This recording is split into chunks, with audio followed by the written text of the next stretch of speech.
In 1207, a Persian poet described your consciousness with perfect accuracy. No lab, no brain scan, just pure insight. What Rumi saw 800 years ago is what neuroscientists are desperately trying to prove today, and the connection changes everything. In this video, you'll see how Rumi predicted the illusion of self, the birth of awareness, and the hidden experiment that reveals what you truly are. But first, you need to understand what he discovered in the silence. Rumi never studied neurons. He didn't need to. Through silence, poetry, and love, he saw consciousness not as a thing inside your head, but as the source of all things. He wrote this: "You are not a drop in the ocean. You are the entire ocean in a drop." To him, awareness wasn't born in the brain. The brain was a window through which awareness looked. Every thought, every heartbeat, every emotion, a reflection of the infinite, momentarily shaped as you. He described states of fana, dissolution of the self, where the boundaries between the observer and the observed disappeared completely. What he called union with the beloved wasn't religion. It was a direct experience of consciousness beyond identity. And then he wrote something that sounds like evolution itself. "I died as mineral and became a plant. I died as plant and became animal. I died as animal and became man." He wasn't talking about reincarnation. He was describing the evolution of awareness itself. And here's what modern science is only now beginning to understand. He might have been right.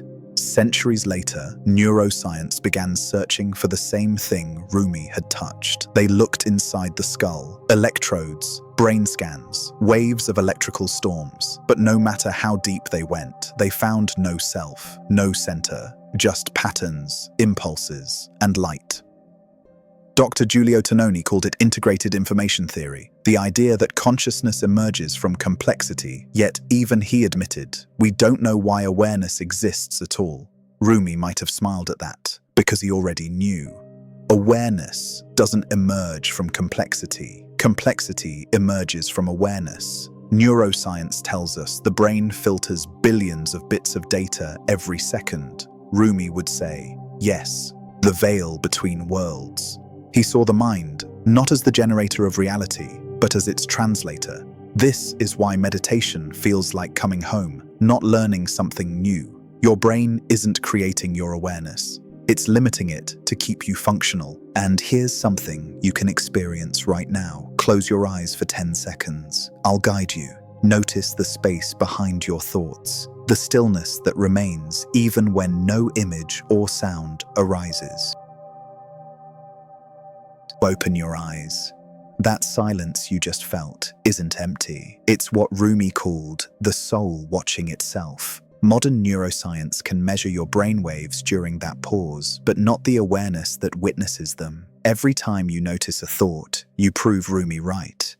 Because something in you is aware of the thinking, and that something was never born. When Rumi said silence is the language of God, he wasn't being poetic. He was describing the stillness where awareness recognizes itself. Every experiment in neuroscience brings us closer. Brainwaves syncing during meditation, the sense of self dissolving under fMRI scanners, gamma frequencies in monks' brains lighting up like constellations. Science is beginning to confirm what Rumi experienced. Consciousness isn't a product, it's a presence, not contained, but containing.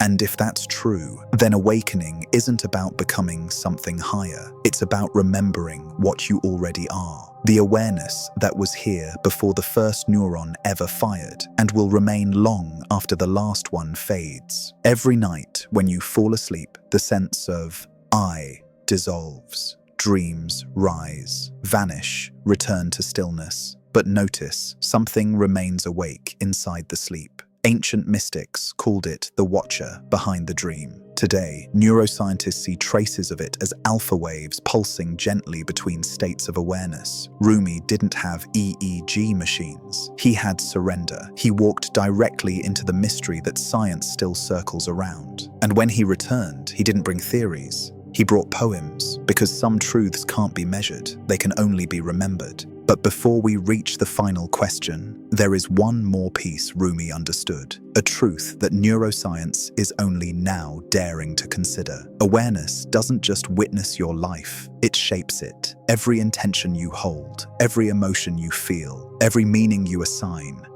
changes the patterns firing inside your brain. Neuroscientists call this neuroplasticity, the brain's ability to rewire itself with experience. Rumi called it something else. As you live deeper in the heart, the mirror gets clearer and cleaner. To him, consciousness wasn't a passenger inside a brain. It was the sculptor, quietly shaping the mind with every moment of attention. And here's the strange part. When you shift your awareness, even slightly, your brain follows, your perception follows, your reality follows. This is the point where ancient mysticism and modern neuroscience finally touch hands. Because both are saying the same thing: change your awareness, and the world you experience changes with it. If reality itself is a mirror, then you're not just reflection, you're the light-making reflection possible. So the question isn't where consciousness comes from. The question is, what if it never began? Rumi's words were never metaphors. They were invitations to wake up from the illusion of being separate, to realize that the light observing your thoughts is the same light that once shone through him. If one line in this video stayed with you, let it speak in the comments below. Because awareness grows when it recognizes itself. And right now, it's listening through you.